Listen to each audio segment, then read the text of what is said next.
welcome to Assessing Options for Drought Response. This is number 5, send sale steers on agistment or sell early. Let's look at number 5. Okay, this is send sale steers on agistment or sell early. Our North Queensland Golf example, so far we've counted and assessed the herd and the pasture. We've completed a situation analysis, assessed mortality risk, early weaning.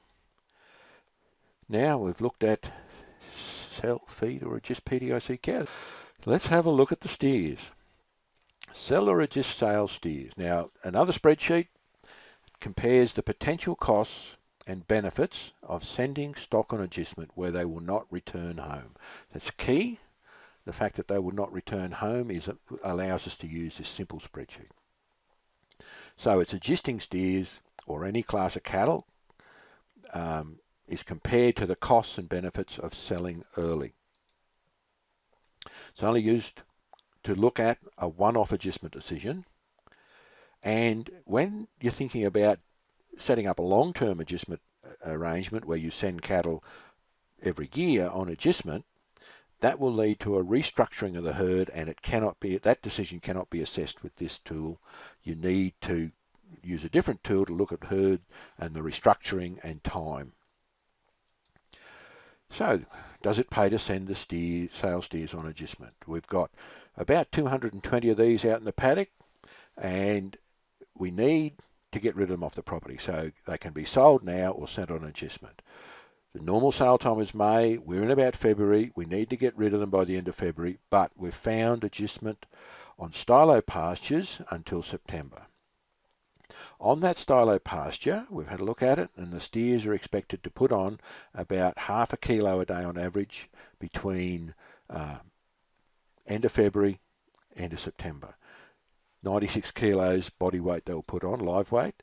The steers are worth about $700 now. They're worth about nearly $1,000 after the time period on stylo, 213 days. So to work out whether it's worth selling them for that extra price, we need to do the calculation of is it profitable, and we've done up a spreadsheet to help with that. It's available on the Future Brief project page, and it's called Sale Steers Agistment Costs and Returns. Let's open it up and have a look at it. It's a bit of a similar layout to the previous spreadsheets in that there's boxes over here that allow you to calculate the value of the owned stock into the agistment paddock. So if you own them, use this box. And if you're buying cattle to put them on agistment, you can use that box to calculate their purchase price. We've got a couple of calculators over here for transport. So how far they're going, how many are going, how many kilometres, cost per kilometre, rate per deck, and there's another transport calculator over there that we can use to calculate bits of the values in the spreadsheet. Let's look at the main spreadsheet. So the first thing is the cost of the enterprise. So we're going to treat this agistment analysis as a separate little enterprise. So we're going to value the steers into the agistment paddock and value the steers out of the agistment paddock as if it was just a separate little entity, which in fact it is. So there's 220 steers going to go into the agistment paddock. Their initial weight is about 340, and we've valued them now at $2.05. Where did we get that from? Okay, calculate the value of the owned stock in the agistment paddock box over here. So here's our weight in the paddock now. They're going to lose a bit of weight because we get them to the sale yards. We're $2.40 at the sale yards. Take out some commission, take out some transaction costs, yard fees, transport costs to get them there, $34.48. Gives us a net price and a net price what they're worth now. So if we sold these steers and put the money in the bank, we've got $154,000 to put in the bank.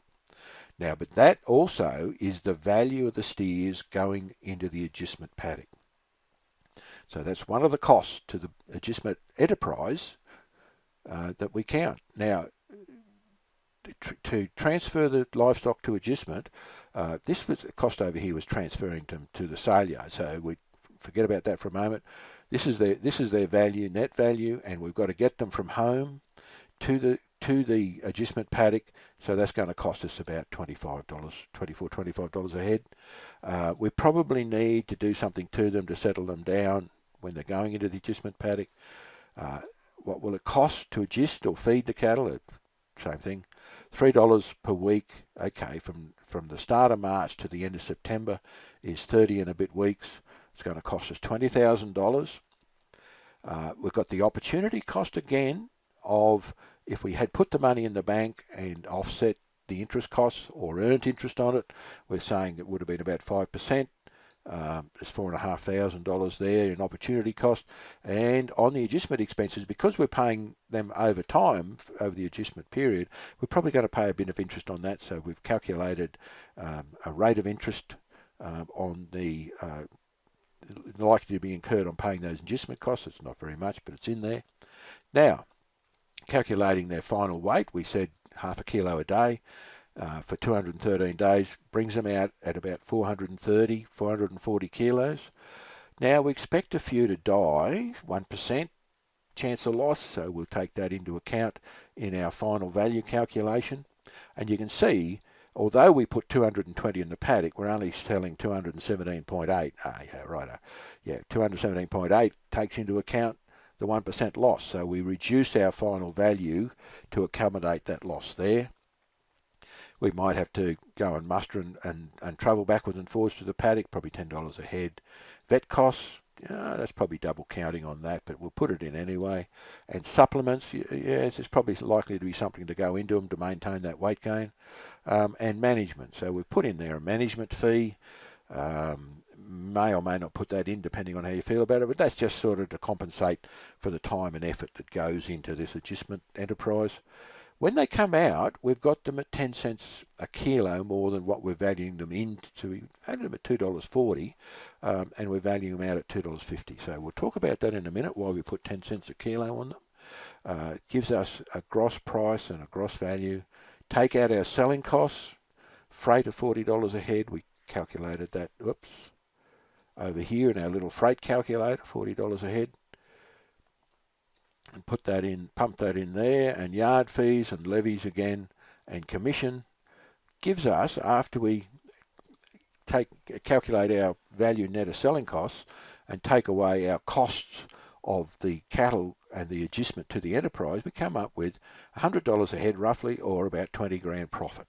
So that is the gross margin or the extra profit generated from that little enterprise by putting those cattle on agistment. And it's calculated in that little simple spreadsheet. So you can see it's positive.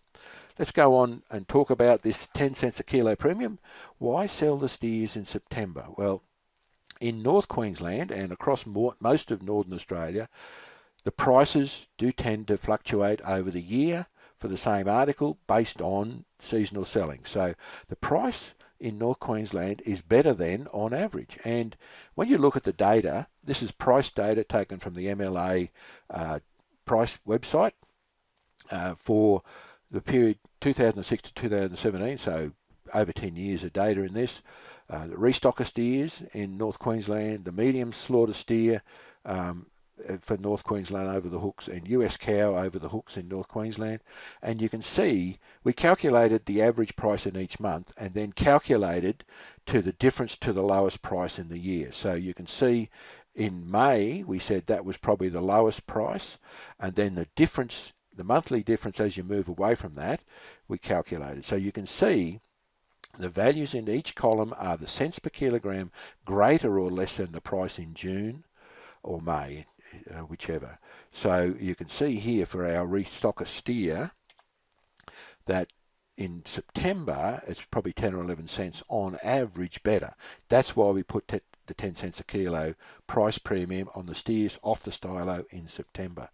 Now this is not a recent phenomenon. When you look at the over the hooks price indicators from the MLA website going back to 1993, the start of 93 to the end of December 17, for these over the hook cattle for North Queensland, you can see traditionally for a very long period of time the lowest price point has been when everybody turns their cattle off, and there's better prices the later you go into year. Now how do you take advantage of that if all your feed's running out here? Now these stylos and perennial legumes allow people to do that because they will continue to put weight on cattle if they're properly managed later into the year. So stylos and other perennial legumes like Leucaena in some instances in the north that will help steers gain weight late into the dry season if they're properly managed, and may allow these producers who use those stylos and legumes to take advantage of these better prices, which is exactly what we've done in our little analysis that produced this $20,000 profit. We put extra 10 cents a kilo, and that was a significant contributor to that profit. So that's the extra profit compared to selling your own steers early. We just use simple farm economics, a gross margin analysis to think about that, and in doing that, it revealed this opportunity that we might be able to take advantage of. So in this example, the property may be able to add to its income during the drought period. So that's the underlying part of the analysis here, is that there can be opportunities that reveal themselves above and beyond what you would normally do in a drought, and that's why we did this analysis. If it's profitable to have your own steers on agistment, is it profitable to buy exactly the same steer and put them on agistment? So let's consider that question using exactly the same spreadsheet tool. Let's just open up that little spreadsheet again. It's got all the same values in it as we looked at before, except in this case, we're going to use this box down here to calculate the landed cost of purchase stock. So if we go out and buy those identical steers, remember we'd sell them for $2.40 in the yards. Well, let's go and buy them for $2.40 in the yards.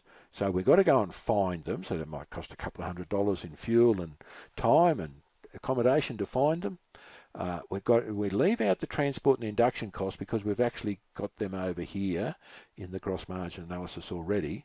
And so buying them for $2.40 means $2.41 by the time we add in our find them costs. So this cell here, which is linked to the $2.05, so it's linked to that cell there, we're just going to say make that equal to this buying price for purchase steers, identical steers, so that's the only thing we have to change.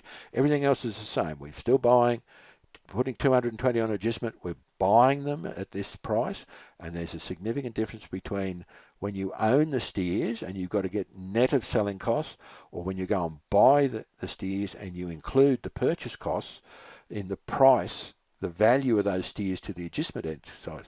And that one change makes it negative. So it's not profitable because of that simple. They're not worth $2.40. Well, they're both worth $2.40 at the yards, but you're buying one and you've got to add costs on, and you're selling one and you've got to accommodate the selling costs to get your value. So it changes it from 20 grand profit to $7,500 loss with exactly the same steers depending on their purchase price or their sale value. Okay. So that was number 5. Send the sale steers on agistment or sell early. The next one is we're going to look at forced sales from within the cow, heifer and steer group. So we're going to get a bit more complex there. And the example we're going to look at is selling extra steers and freeing up space for PDIC cows.